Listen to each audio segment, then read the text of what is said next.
സാറിൻ്റെ ഇളയ മകൻ വിവാഹം കഴിച്ചത് ആഭരണം ധരിക്കുന്ന ഒരു പെൺകുട്ടിയാണ് എന്ന് പറഞ്ഞു.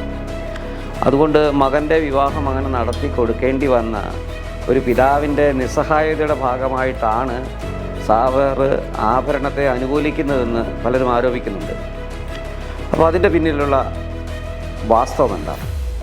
ആഭരണവർജനം എന്ന ഉപദേശത്തിന് വചനത്തിൽ യാതൊരു അടിസ്ഥാനവുമില്ല.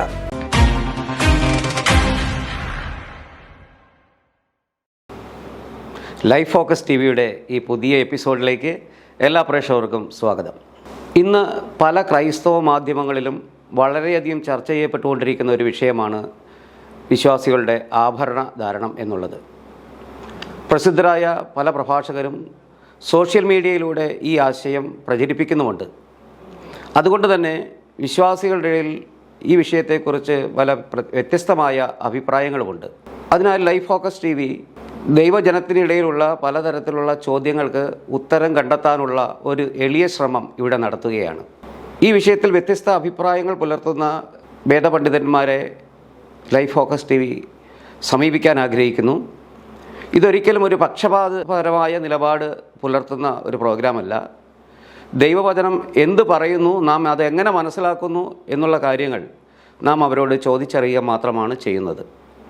ആദ്യ എപ്പിസോഡിൽ അതിഥികളായി എത്തുന്നത് ആഭരണവർജനം സ്നാനത്തിനോ ക്രിസ്തീയ ജീവിതത്തിനോ വേദാനുസരണമായ ഒരു നിലപാടല്ല എന്ന് വിശ്വസിക്കുന്ന വേദോപദേശകന്മാരായ രണ്ട് വിശിഷ്ട വ്യക്തിത്വങ്ങളാണ്. ഏറെ ബഹുമാനത്തോടെ നമുക്ക് സ്വാഗതം ചെയ്യാം. James Varghese IAS Thiruvananthapuram, Suviseshan VM John Kottayam. സ്വാഗതം. ഞാനിവിടെ വന്നപ്പോൾ ശ്രദ്ധിച്ച ഒരു കാര്യം, നിങ്ങൾ ഇരുവരും കയ്യിൽ മോതിരമോ കഴുത്തിൽ സ്വർണ്ണമാലയോ ധരിക്കുന്നില്ല. നിങ്ങളുടെ ജീവിത പങ്കാളിമാരും മക്കളും അവരും ഇത് ഉപയോഗിക്കുന്നില്ല. പക്ഷേ നിങ്ങൾ അറിയപ്പെടുന്നത് ആഭരണ അനുകൂലവാദികളായിട്ടാണ്. എന്താണ് ഇങ്ങനെ സംഭവിക്കാൻ കാരണം? വളരെ പ്രസക്തമായൊരു ചോദ്യമാണ്. ഞങ്ങളാരും ആഭരണം ധരിക്കുന്നില്ല. അതേസമയം തന്നെ വേറെ ആരെങ്കിലും ധരിച്ചാൽ കുഴപ്പമില്ല എന്ന് പറയുകയും ചെയ്യുന്നു. അതിലൊരു വൈരുദ്ധ്യമില്ലേ എന്ന് ചിന്തിക്കാനുള്ള സാധ്യതയുണ്ട്. ഞാൻ വേർപെട്ട സമൂഹത്തിൽപ്പെട്ട ഒരു സഭയിലാണ് ജനിച്ചു വളർന്ന് പരിശീലിപ്പിക്കപ്പെട്ടു വന്നത്. അതുകൊണ്ട് തന്നെ ഞാൻ കണ്ടിട്ടുള്ള അമ്മച്ചിമാരും ആൻറ്റിമാരും ആരും ആഭരണം ധരിക്കുന്നവരായിരുന്നില്ല. അപ്പോൾ അതുകൊണ്ട് തന്നെ സാധാരണയുള്ള ഒരു കാര്യം എന്ന് പറയുന്നത്, അല്ലെങ്കിൽ ഒരു നോർമൽ ബിഹേവിയർ എന്ന് പറയുന്നത് ആഭരണം ധരിക്കാതെ ഇരിക്കുന്നതാണ് എന്നുള്ള ധാരണയാണ് എനിക്കുണ്ടായിരുന്നത്. നമ്മളെല്ലാവരും അങ്ങനെയാണ്. നമ്മുടെ ഒരു സ്ഥിരമായി ചെയ്തു വരുന്ന കാര്യം ചേഞ്ച് ചെയ്യാൻ വളരെ ബുദ്ധിമുട്ടാണ്. എന്നെ സംബന്ധിച്ചിപ്പോൾ ആരെങ്കിലും ആഭരണം ഇട്ട ഒരാളെ കാണുമ്പോൾ എന്തോ ഒരു ഓടായിട്ടുള്ള, എന്തോ ഒരു വ്യത്യസ്തതയുള്ള ആളാണെന്നുള്ള ചിന്ത ഇപ്പോഴും എനിക്ക് വരുന്നുണ്ട്. അതിൻ്റെ കാരണം ഞാൻ കൊച്ചിലെ തൊട്ട് പരിചയപ്പെട്ടത് അങ്ങനെയാണ്. അങ്ങനെയുള്ള ഒരു കാര്യം ചേഞ്ച് ചെയ്യാനായിട്ട് വളരെ ബുദ്ധിമുട്ടാണ്. വലിയ കമ്പനികളിൽ പോലും ഇത് മാനേജ്മെൻറ്റ് വിദഗ്ധന്മാർ കൈകാര്യം ചെയ്യുന്ന ഒരു കാര്യമാണ്. ഒരു കമ്പനിയിലെ പ്രൊഡക്ഷൻ രീതി വ്യത്യാസപ്പെടുത്തണമെന്ന് വിചാരിക്കുക. അത് വ്യത്യാസപ്പെടുത്തണമെങ്കിൽ തൊഴിലാളികൾ പലപ്പോഴും സമ്മതിക്കത്തില്ല. ഞങ്ങൾ കഴിഞ്ഞ അനേക വർഷങ്ങളായിട്ട് ചെയ്തു വരുന്ന ഒരു കാര്യം എന്തിന് ചേഞ്ച് ചെയ്യണം എന്നുള്ള ചോദ്യം തീർച്ചയായിട്ടും അവരുടെ മനസ്സിൽ വരും. അതിന് കമ്പനികളൊക്കെ ചെയ്യുന്നത് ചേഞ്ച് മാനേജ്മെൻറ്റ് ടൂൾസ് ഉപയോഗിച്ച് ഈ ആളുകളെ ചേഞ്ച് ചെയ്യിക്കാൻ ഉള്ള വിദഗ്ധന്മാരുണ്ട്. അവരെ ഉപയോഗിച്ചാണ് പലപ്പോഴും പല കമ്പനികളും ചേഞ്ചസ് വരുന്നത്. അതിന് ചിലപ്പോൾ ഒന്നിലധികം വർഷങ്ങളൊക്കെ വേണ്ടി വരാറുണ്ട്. എന്ന് പറഞ്ഞതുപോലെ ആഭരണവർജനത്തിൻ്റെ ഇടയ്ക്ക് ജനിച്ചു വളർന്ന എന്നെ സംബന്ധിച്ച് ആഭരണവർജനം ഒരു നോമായിട്ട് തന്നെ അനുഭവപ്പെട്ടുകൊണ്ടിരുന്നു. അതുകൊണ്ടാണ് ഞങ്ങളുടെ ഭവനങ്ങളിലുള്ളവർക്കുമൊക്കെ ആഭരണം ധരിക്കണം എന്നുള്ള ആഗ്രഹം ഇല്ലാത്തത്. അതേസമയം തന്നെ പുതിയ ആളുകളോട് സുവിശേഷം പറയുകയും അനേകരെ കർത്താവിലേക്ക് വരികയും ചെയ്തവരെ കുറിച്ച് അവരുടെ സ്നാനം, വിവാഹം, ഈ കാര്യത്തിൽ ഹൃദയത്തിൽ വളരെ വേദന തോന്നിയിട്ടുണ്ട്. മാത്രമല്ല തിരുവചനം പഠിച്ചു വന്നപ്പോൾ ആഭരണവർജനം എന്ന ഉപദേശത്തിന് വചനത്തിൽ യാതൊരു അടിസ്ഥാനവുമില്ല എന്നുള്ള സമ്പൂർണ്ണ ബോധ്യം എനിക്കുണ്ടായി.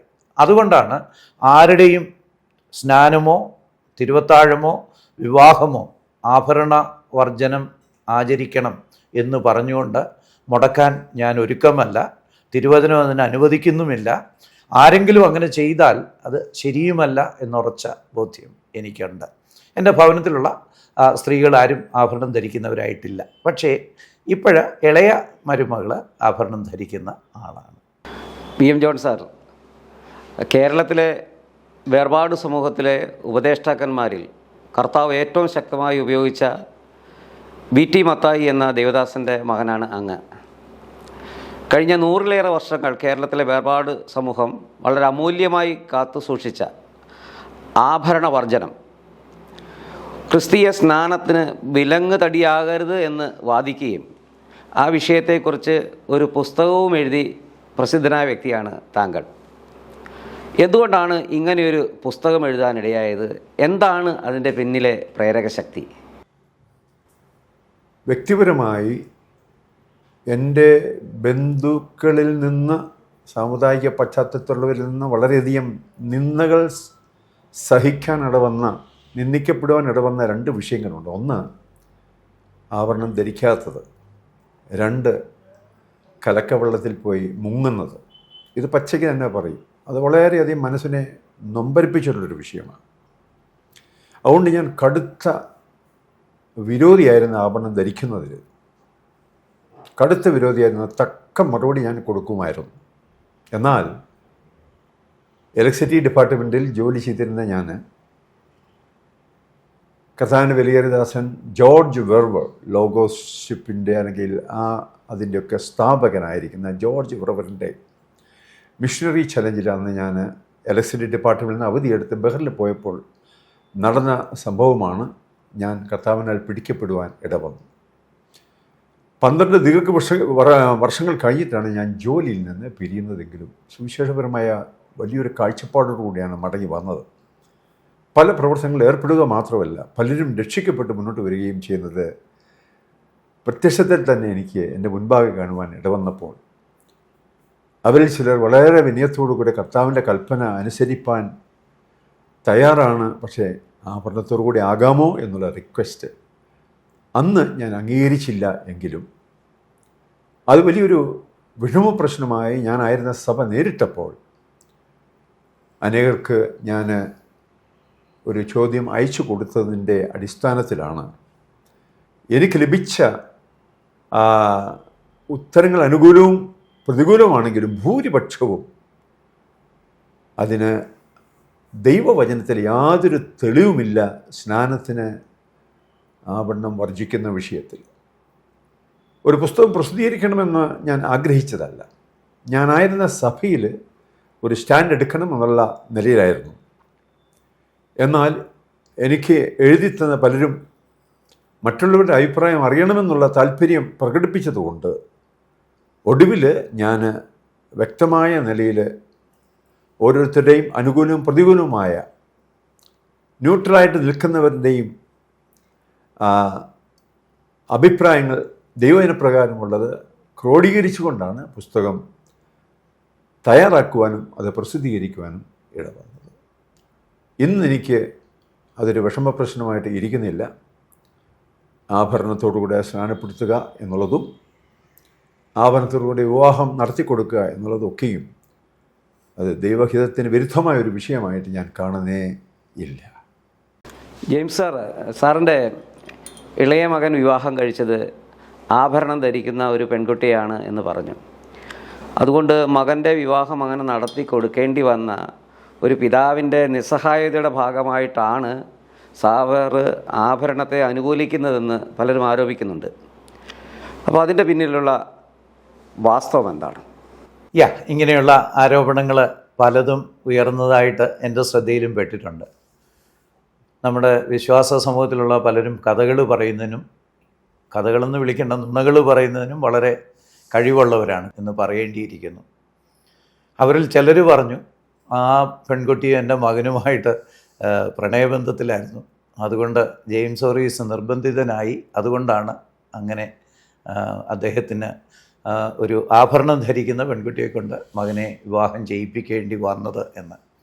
എന്നാൽ വാസ്തവത്തിന് ഇതുമായിട്ട് യാതൊരു ബന്ധവുമില്ല. ഞങ്ങൾ മാതാപിതാക്കളുടെ അടുത്ത് ആലോചന വന്ന് ഞങ്ങൾ പ്രാർത്ഥിച്ച ദൈവഹിതമാണെന്ന് ഞങ്ങൾക്ക് ഏകദേശ ബോധ്യം വന്നതിന് ശേഷം മോനോട് പറഞ്ഞ് അവന് കുട്ടിയുമായിട്ട് പോയി കണ്ട് വർത്തമാനമൊക്കെ പറഞ്ഞ് 2 പേർക്കും സമ്പൂർണ്ണമായിട്ടും ഇത് ദൈവഹിതമാണെന്ന് ബോധ്യമായ ശേഷം ദൈവത്തിൻ്റെ പെർഫെക്റ്റ് വില്ലിലാണെന്ന് ഞങ്ങൾ വിശ്വസിക്കുന്ന ഒരു വിവാഹമാണ് മകന് നടത്തിക്കൊടുത്തത്. പെൺകുട്ടി വളരെ സമർപ്പിതയായ, വളരെ ആത്മീയയായ ഒരു പെൺകുട്ടിയാണ്.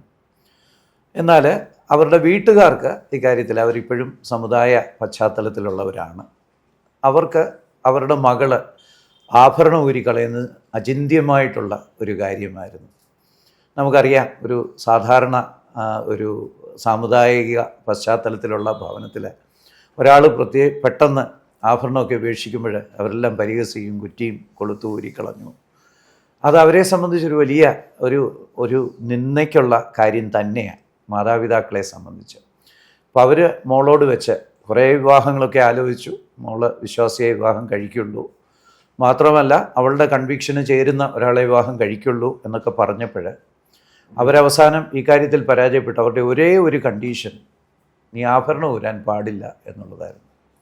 അപ്പം ഞങ്ങൾ ആലോചിച്ചപ്പോൾ ദൈവഹിതമാണെന്ന് ബോധ്യപ്പെട്ട ശേഷം ആഭരണത്തിൻ്റെ പേരിൽ മാത്രം ഒരു വിവാഹം മുടക്കാനായിട്ടുള്ള അവകാശം എനിക്കോ എൻ്റെ മകനോ ഇല്ല എന്നുള്ള സമ്പൂർണ്ണ ബോധ്യം വന്നതുകൊണ്ടാണ് ആ വിവാഹം നടത്താനായിട്ട് ഇടയായത്. ഞങ്ങളെ സംബന്ധിച്ച് അത് വലിയ വിശ്വാസത്തിൻ്റെ ഒരു സ്റ്റെപ്പായിരുന്നു എന്നും ഞങ്ങൾ കണക്കാക്കുന്നുണ്ട്. ഈ ആഭരണത്തെ സംബന്ധിച്ച് എനിക്ക് കഴിഞ്ഞ ഒരു 10-25 വർഷത്തിലധികമായിട്ട് പൂർണ്ണമായ ഉറപ്പുണ്ട് ബൈബിള് ആഭരണവർജനം പഠിപ്പിക്കുന്നില്ലെന്ന്. ആദ്യത്തെ മരുമകളും കത്തോലിക്ക ബാക്ക്ഗ്രൗണ്ടിൽ നിന്ന് രക്ഷിക്കപ്പെട്ട വന്നൊരു കുട്ടിയാണ്. അവൾക്ക് ഈ പ്രശ്നം ഉണ്ടായിരുന്നു. പക്ഷേ അവൾ വോളണ്ടിയർ ചെയ്ത് ഇങ്ങനെ ഒരു സമൂഹത്തിലേക്കാണല്ലോ ഞാൻ വരുന്നത്, അതുകൊണ്ട് ഞാനും ഉപേക്ഷിക്കാമെന്ന് പറഞ്ഞു. പക്ഷേ ഇവിടെ മാതാപിതാക്കളുടെ വലിയ ശക്തമായ നിലപാട് കാരണം അത് കഴിയുമായിരുന്നില്ല. അപ്പം അവിടുത്തെ മാതാപിതാക്കളുടെ ശക്തമായ നിലപാട് കാരണം ദൈവഹിതം വേണ്ട എന്ന് വയ്ക്കുവാനായിട്ട് ഞങ്ങൾക്ക് കഴിയുമായിരുന്നില്ല. മാത്രമല്ല ഞങ്ങളതിനെക്കുറിച്ച് ചിന്തിക്കുന്നത്, മാതാപിതാക്കളെ വിഷമിപ്പിച്ച് ബന്ധമെല്ലാം വേർപെടുത്തി ആ വിവാഹം വേണമെങ്കിൽ നടത്താമായിരുന്നു. അങ്ങനെ നടത്തിയാൽ ഭാവിയിൽ അവരോട് സുവിശേഷം പറയാനുള്ള സകല സാധ്യതയും അവസാനിക്കുമായിരുന്നു. ഞങ്ങൾക്ക് ആ കുടുംബമായിട്ട് വളരെ എക്സലൻറ്റ് റിലേഷൻഷിപ്പുണ്ട്. ഞങ്ങൾ പ്രാർത്ഥിച്ചുകൊണ്ടിരിക്കുകയാണ്. ഇടയ്ക്ക് സുവിശേഷം പറയാനുള്ള അവസരങ്ങളിൽ ലഭിക്കുന്നുണ്ട്. ഒരു നാളിൽ അവരും കർത്താവിനെ സ്വീകരിക്കുമെന്ന് തന്നെയാണ് ഞങ്ങൾ വിശ്വസിക്കുന്നത്. അത് ഞങ്ങളുടെ ഒരു മിഷനാണ്. അപ്പം ദൈവഹിതമാണെന്ന് ഉറപ്പായ ഒരു വിവാഹം, ആ പെൺകുട്ടി ആഭരണധാരി ആണെങ്കിലും വേണ്ടില്ല, ആ കുടുംബത്തിന് സുവിശേഷം അറിയാൻ അതും ഒരു കാരണമാണെങ്കിൽ ചിലരെ തീയിൽ നിന്ന് വലിച്ചെടുക്കാൻ കിട്ടുന്ന ഒരവസരവും നഷ്ടപ്പെടുത്തരുത് എന്നുള്ള ഒരു കൺവിക്ഷനും കൂടെ ഞങ്ങൾക്കുണ്ട്. അതുകൊണ്ട് അക്കാര്യത്തിൽ ഞങ്ങൾ വളരെ സന്തോഷമുള്ളവരാണ്. എൻ്റെ വിവാഹത്തെക്കുറിച്ച് ഇങ്ങനെ പറഞ്ഞവരുണ്ട്, പ്രണയവിവാഹമാണെന്ന് പറഞ്ഞവരുണ്ട്. നമ്മുടെ ഇടയിൽ പിശാചിൻ്റെ ശുശ്രൂഷ ചെയ്യുന്ന അനേകരുണ്ട്. അതുകൊണ്ടാണ് അങ്ങനെ സംഭവിക്കുന്നത്. ഞാനെൻ്റെ ഭാര്യയെ ആകെ ഒരു പ്രാവശ്യമേ കണ്ടിട്ടുള്ളൂ, ഫോണിൽ കൂടെ പോലും അല്ലാതെ വിവാഹത്തിന് മുമ്പേ സംസാരിച്ചിട്ടില്ല. അപ്പം മനുഷ്യർ പറയുന്നതിന് നമുക്കൊന്നും ചെയ്യാനായിട്ട് പറ്റത്തില്ല. വിശുദ്ധ കള്ളം പറയുന്ന അനേകർ ക്രിസ്തീയ സമൂഹങ്ങളിലുണ്ട്. നമുക്കവരോട് സഹതാപം തോന്നുക എന്നുള്ളതേ പറ്റത്തുള്ളൂ. കേരളത്തിലെ വേർപാട് സഭകളുടെ ചരിത്രമൊന്ന് നാം നോക്കിക്കഴിഞ്ഞാൽ പല കാരണങ്ങളാലാണ് ആൾക്കാർ ആഭരണ വർജനം നടത്തുന്നത്. ഇപ്പോൾ നിങ്ങൾ പറഞ്ഞതുപോലെ വേർപെട്ട കുടുംബത്തിൽ ജനിച്ച് ഇതുകൊണ്ട് അതൊരു ശീലമായതുകൊണ്ട് ധരിക്കാത്തവർ ധാരാളമുണ്ട്. എന്നെപ്പോലെ മറ്റു വിഭാഗത്തിൽ നിന്ന് വന്നിട്ടുള്ളവരെ സംബന്ധിച്ചിടത്തോളം ഈ സമൂഹത്തിൽ ചേരണമെങ്കിൽ, അല്ലെങ്കിൽ ഈ സമൂഹത്തോട് ചേർന്ന് മുന്നോട്ടേക്ക് പോകണമെങ്കിൽ ആഭരണം വർജിക്കണം എന്നുള്ളൊരു ചിന്തയുള്ളത് കൊണ്ട് ധാരാളം പേർ അങ്ങനെ ആഭരണം വർജിച്ചിട്ടുണ്ട്. പിന്നീട് മറ്റു പലരും ആഭരണം വർജിക്കാൻ കാരണം സ്നാനത്തിന് മുമ്പ് ഇത് ആഭരണധാരണം ഒരു പാപമാണെന്നുള്ള പഠനമുള്ളത് കൊണ്ട് ദൈവത്തെ അനുസരിക്കുന്നതിൻ്റെ ഭാഗമായിട്ടാണ് ആഭരണം ഒഴിവാക്കേണ്ടതെന്നുള്ള ചിന്ത വന്നതുകൊണ്ട് ചെയ്തിട്ടുള്ളവരുണ്ട്. ചുരുക്കം ചില ആൾക്കാർ മനഃപൂർവ്വമായി ഞങ്ങൾക്കിത് വേണ്ട എന്ന് പറഞ്ഞ് ആഭരണ വർജനം നടത്തിയിട്ടുണ്ട്. അങ്ങനെ പല കാരണങ്ങളുണ്ടെങ്കിലും യഥാർത്ഥത്തിൽ എന്ത് കാരണത്താലാണ് കേരളത്തിലെ വേർപെട്ട സമൂഹം ആഭരണ വർജനം നടത്തിയത്, അതിനുള്ള ആരംഭം എന്താണെന്ന് കേൾക്കാൻ വളരെ താല്പര്യമുണ്ട്. ഏകദേശം 130ഓളം വർഷമായിട്ട് നിലനിൽക്കുന്ന ഒരു സമൂഹമാണല്ലോ വേർപാട് സമൂഹം. അതിൽ പല സഭാവിഭാഗങ്ങളിൽപ്പെട്ടവരുമുണ്ട്. അങ്ങനെയുള്ള സഭാവിഭാഗങ്ങളിൽപ്പെട്ട മിക്ക ഇടങ്ങളിലും ആഭരണവർജനം ഒരു ഉപദേശം തന്നെയാണ്. ഇതിൻ്റെ വേരുകൾ നമ്മൾ തേടിപ്പോയാൽ ഒരുപക്ഷെങ്കിൽ സൈമൺ സാറിൻ്റെ നേതൃത്വത്തിൽ ആരംഭിച്ച വിയോജിതൻ പ്രസ്ഥാനത്തിൽ ചെന്നെത്തും എന്നാണ് ഞാൻ വിചാരിക്കുന്നത്. വിയോജിതൻ പ്രസ്ഥാനത്തിൽ അനേകരോട് അവർ സുവിശേഷം പറയുകയും അനേകർ രക്ഷിക്കപ്പെടുകയും ചെയ്തു. വാസ്തവത്തിൽ തമിഴ് ഡേവിഡിൻ്റെയൊക്കെ സുവിശേഷീകരണ ഫലമായിട്ട് കേരളത്തിൽ ഒരു റിവൈവൽ, ഉണർവുണ്ടായപ്പോൾ അതിൽ നിന്നുണ്ടായ ഒരു പ്രസ്ഥാനമാണല്ലോ ഈ വിയോജിതൻ പ്രസ്ഥാനം. അതുകൊണ്ട് വളരെ ശക്തമായിട്ട് സുവിശേഷീകരണത്തിന് അവർ മുന്നോട്ട് പോയി, അനേകർ രക്ഷിക്കപ്പെട്ടു. പക്ഷേ ഈ രക്ഷിക്കപ്പെട്ട പലരും അതത് സ്ഥലങ്ങളിൽ നിൽക്കുകയായിരുന്നു. കൊച്ചുകുഞ്ഞുപദേശിയുടെ കാര്യം തന്നെ വളരെ പ്രസിദ്ധമാണ്. അദ്ദേഹം സ്നാനപ്പെട്ടെങ്കിലും ഒരിക്കലും അദ്ദേഹം കൂടിയിരുന്ന സഭയിൽ നിന്ന് വേർപെട്ട് വരുവാനായിട്ട് തയ്യാറായില്ല. അപ്പോൾ ആളുകൾക്ക് വേർപെട്ട് വന്ന് ശരിക്കുമുള്ള വചനം അഭ്യസിക്കാനും ആത്മീകമായിട്ടുള്ള നിലവാരം വർദ്ധിപ്പിക്കാനും അതുപോലെ നല്ല കൂട്ടായ്മ ആചരിക്കാനും തക്കതായ ഒരു സമൂഹം വേണം എന്നുള്ളതായിരുന്നു സൈമൺ സാറിൻ്റെ മനസ്സിലുള്ള ആഗ്രഹം എന്നാണ് ഞാൻ മനസ്സിലാക്കുന്നത്. ഈ കാര്യത്തെക്കുറിച്ച് എഴുതപ്പെട്ട ഗ്രന്ഥങ്ങളൊന്നും ഉള്ളതായിട്ട് എൻ്റെ ശ്രദ്ധയിൽപ്പെട്ടിട്ടില്ല. സൈമൺ സാറിൻ്റെ അനേക പുസ്തകങ്ങൾ ഞാൻ വായിക്കാനിടയായിട്ടുണ്ട്. അതിലൊന്നും ആഭരണവർജനത്തെക്കുറിച്ച് അദ്ദേഹം ഒന്നും എഴുതിയതായിട്ട് എൻ്റെ ശ്രദ്ധയിൽപ്പെട്ടിട്ടില്ല. അപ്പം ഒരു വ്യത്യസ്തമായ ഒരു വിഭാഗം ഉണ്ടെങ്കിലേ ആളുകൾക്ക്, രക്ഷിക്കപ്പെടുന്നവർക്ക് അങ്ങോട്ടേക്ക് വരുവാനും ആത്മീകമായിട്ട് വളരാൻ ഇടയാകത്തുള്ളൂ എന്നുള്ള ഒരു വീക്ഷണമായിരുന്നു അദ്ദേഹത്തിനുണ്ടായിരുന്നത് എന്നാണ് ഞാൻ ചിന്തിക്കുന്നത്. അത് വളരെ ന്യായമായ, വളരെ വൈസായിട്ടുള്ള, വളരെ ബുദ്ധിപൂർവമുള്ള ഒരു തീരുമാനം തന്നെയാണ്. അദ്ദേഹം പ്രാർത്ഥിച്ച് ദൈവസന്നിധിയിൽ കാത്തിരുന്ന് എടുത്ത ഒരു തീരുമാനം തന്നെ ആയിരുന്നിരിക്കണം. അതുകൊണ്ടാണ് അദ്ദേഹം വേർപാട് സമൂഹത്തെ രൂപീകരിച്ചപ്പോൾ, അല്ലെങ്കിൽ വിയോജിതൻ പ്രസ്ഥാനത്തെ രൂപീകരിച്ചപ്പോൾ 3-4 പ്രത്യേക ഉപദേശ വിഷയങ്ങളായിട്ട്, പഠിപ്പിക്കലുകളായിട്ട്, ആചരണങ്ങളായിട്ടൊക്കെ അദ്ദേഹം അതിൽ ഉൾക്കൊള്ളിച്ചത്. അതിലൊന്ന് പൗരോഹിത്യം വേണ്ട എന്നുള്ള തീരുമാനമായിരുന്നു. അത് വാസ്തവത്തിൽ ഒരു ബൈബിളിൻ്റെ അടിസ്ഥാന ഉപദേശം തന്നെയാണ്. എല്ലാ വിശ്വാസികളും പുരോഹിതന്മാരാണെന്നാണ് ബൈബിൾ പഠിപ്പിക്കുന്നത്. അപ്പോൾ ഒരു പട്ടത്വത്തിന് വാസ്തവത്തിൽ വചനം അനുവാദം തരുന്നില്ല. രണ്ടാമതായിട്ട് അദ്ദേഹം സ്ഥലം സഭകളുടെ സ്വാതന്ത്ര്യമായിരുന്നു വളരെ പ്രധാനമായിട്ട് കണ്ടത്. സ്ഥലം സഭകളെ ഒരുമിച്ച് ചേർത്ത് ഒരു ഏകീകൃത ഓർഗനൈസേഷനാക്കി മാറ്റാൻ, സംഘടനയായിട്ട് മാറ്റാനായിട്ട് ബൈബിളിൽ പ്രമാണമില്ല. അതുകൊണ്ട് സ്ഥലം സഭയുടെ സ്വാതന്ത്ര്യം അദ്ദേഹം വളരെ വിലമതിച്ച ഒരു കാര്യമായിരുന്നു. ഇതിലൊക്കെ പ്രധാനമായിട്ടുള്ള ഒരു ഉപദേശമായിരുന്നു സ്നാനത്തിൻ്റേത്. അതുവരെ വിശ്വാസികളുടെ സ്നാനം എന്നൊരു രീതി കേരളക്കരയിൽ ഇല്ലായിരുന്നു. വാസ്തവത്തിൽ അതാദ്യമായിട്ട് കേരളക്കരയിൽ വളരെ ശക്തമായിട്ട് പഠിപ്പിച്ചത് വിയോജിതൻ പ്രസ്ഥാനമായിരുന്നു. നാലാമതായിട്ട് ആഭരണവർജനവും അവർ ഒരു പ്രാക്ടീസായിട്ട്, ഒരാചരണമായിട്ട് സ്വീകരിച്ചു എന്നാണ് ഞാൻ മനസ്സിലാക്കുന്നത്. അതിൻ്റെ ബാക്ക്ഗ്രൗണ്ടിനെ കുറിച്ച് നമ്മൾ ചിന്തിക്കണം. അന്നത്തെ ജനങ്ങൾ മുഴുവന് വളരെ ദാരിദ്ര്യത്തിൽ കഴിയുന്നതാണ്. ഓലക്കെട്ടിടങ്ങൾ മാത്രമേ ഉള്ള ഒരു കാലമാണ്. നമുക്കിന്ന് സങ്കല്പിക്കാൻ പോലും കഴിയത്തില്ല. ഒരു പക്ഷേ സമൂഹത്തിൽ 5% 10% ആഭരണമൊക്കെ ധരിക്കാൻ കഴിവുള്ളവരുണ്ടായിരുന്നിരിക്കാം. ബാക്കിയുള്ളവരെല്ലാം വളരെ സാമ്പത്തിക വിഷമത്തിലും ഒക്കെ കഴിയുന്നവരാണ്. അപ്പോൾ അതുകൊണ്ട് തന്നെ ആ കാലത്ത് ആഭരണവർജനം പോലുള്ള ഒരു സിംപ്ലിസിറ്റി, അല്ലെങ്കിൽ താഴ്മ പ്രകടിപ്പിക്കാൻ കഴിയുന്ന, മാത്രമല്ല ആളുകൾ തമ്മിലുള്ള അന്തരം കുറയ്ക്കാൻ കഴിയുന്ന ഒരു ഉപദേശം അദ്ദേഹത്തിന് വളരെ നല്ലതായിട്ട് തോന്നിക്കാണും എന്നാണ് ഞാൻ ചിന്തിക്കുന്നത്. അതുകൊണ്ട് ആഭരണവർജനം എന്ന ആചരണവും അന്ന് വിയോജിതൻ പ്രസ്ഥാനത്തിൽ ചേർത്തു. അതിനുശേഷം അന്ന് പാരലലായിട്ട് വാസ്തവത്തിൽ ഒരു ബ്രദറൻ പ്രസ്ഥാനവും കേരളത്തിലുണ്ട്. ഈ 2 പ്രസ്ഥാനങ്ങളും തമ്മിൽ ലയിക്കുന്നതിനെക്കുറിച്ചുള്ള ചർച്ചാ സമയത്ത് വിയോജിതൻ പ്രസ്ഥാനത്തിലുള്ളവർ ആഭരണവർജനം പഠിപ്പിക്കണം എന്ന് നിർബന്ധിച്ചു എന്നാണ് ഞാൻ മനസ്സിലാക്കുന്നത്. അങ്ങനെയാണ് അന്ന് മിഷണറിമാരുടെ നേതൃത്വത്തിലുള്ള ബ്രദറൻ പ്രസ്ഥാനത്തിലും ഈ ഉപദേശം സ്വീകരിക്കപ്പെടാൻ ഇടയായതെന്നാണ് ഞാൻ ചിന്തിക്കുന്നത്. മറ്റ് വേർപാട് സഭകളും ഒക്കെ തന്നെ ഈ 2 തായ്വഴികളും ചേർന്നുണ്ടായ ആ പ്രസ്ഥാനത്തിൽ നിന്ന് ഉണ്ടായതായതുകൊണ്ടാണ് മറ്റ് വേർപാട് സമൂഹങ്ങളിലും ആഭരണവർജനം വരാനിടയായത് എന്നാണ് ഞാൻ ചിന്തിക്കുന്നത്. സൈമൺ സാറ് അന്ന് തീരുമാനിച്ച തീരുമാനം വളരെ യുക്തമായ തീരുമാനം തന്നെയായിരുന്നു. അങ്ങനെയൊരു സമൂഹത്തിൽ സ്വർണം ആഡംബരത്തിൻ്റെ ഒരു ലക്ഷണമായി പരിഗണിക്കപ്പെടുമായിരുന്നു. മാത്രമല്ല ആളുകൾ തമ്മിലുള്ള സാമ്പത്തിക നിലയ്ക്കുള്ള വ്യത്യാസം വളരെ മുഴച്ചു കാണിക്കുന്ന ഒരു കാര്യമായിട്ട് ആഭരണ ധാരണ ഉണ്ടാകുമായിരുന്നു. അതുകൊണ്ട് അദ്ദേഹം വാസ്തവത്തിൽ അന്നത് ഇൻട്രൊഡ്യൂസ് ചെയ്തത് നല്ലൊരു കാര്യമാണ്. പക്ഷേ അതൊരു 10-25 വർഷത്തിനപ്പുറം, പ്രത്യേകിച്ച് 60-കളിലും 70-കളിലും ഒക്കെ വേർപെട്ട സമൂഹങ്ങളിൽപ്പെട്ട അനേകർ വിദേശത്തേക്കൊക്കെ പോയി സാമ്പത്തിക സമൃദ്ധി ഉണ്ടായി കഴിഞ്ഞപ്പോൾ ഈ വിഷയങ്ങളൊന്നും പ്രസക്തമേ അല്ല. അപ്പോൾ അതിലൂടെ ഉദ്ദേശിക്കുന്നത് ആരംഭ നാളുകളിൽ ഇതൊരു കാലഘട്ടത്തിൻ്റെ ആവശ്യവും പിന്നീട് കാലങ്ങൾ കഴിഞ്ഞപ്പോൾ അത് ആവശ്യമല്ലാതെ വന്നു എന്നാണോ അതിലൂടെ ഉദ്ദേശിക്കുന്നത്? തീർച്ചയായിട്ടും അന്ന് അത് കാലഘട്ടത്തിൻ്റെ ആവശ്യം തന്നെയായിരുന്നു. ഇന്നത് വെറും റിഡൻഡൻ്റ് ആണ്. അത് ഒരു ആവർത്തിക്കേണ്ട കാര്യമേ ഉള്ള കാര്യമല്ല. പല സമൂഹങ്ങളിലും ഇങ്ങനെ ഒരു പ്രശ്നമുണ്ട്.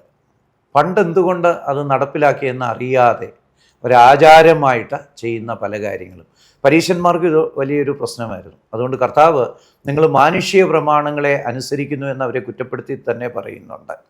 അതേ ഒരു വിധത്തിലല്ലേ ഇന്നത്തെ വേർപാട് സമൂഹങ്ങളും വന്നെത്തിയിരിക്കുന്നത് എന്ന് ചിന്തിക്കേണ്ടിയിരിക്കുന്നു. ഈ പഴയ നിയമത്തിൽ ആഭരണധാരണം പലപ്പോഴും ദൈവജനത്തെ വിഗ്രഹാരാധന എന്ന തെറ്റിലേക്ക് നയിച്ചതായിട്ട് നമുക്ക് മനസ്സിലാക്കാൻ പറ്റും. ദൈവകോപം ഉണ്ടായതിനാൽ ഇസ്രായേൽ മക്കൾ പിന്നീട് ആഭരണങ്ങൾ ധരിച്ചില്ല, അവർ ആഭരണം കുഴിച്ചിട്ടു എന്ന് നമ്മൾ വായിക്കുന്നു.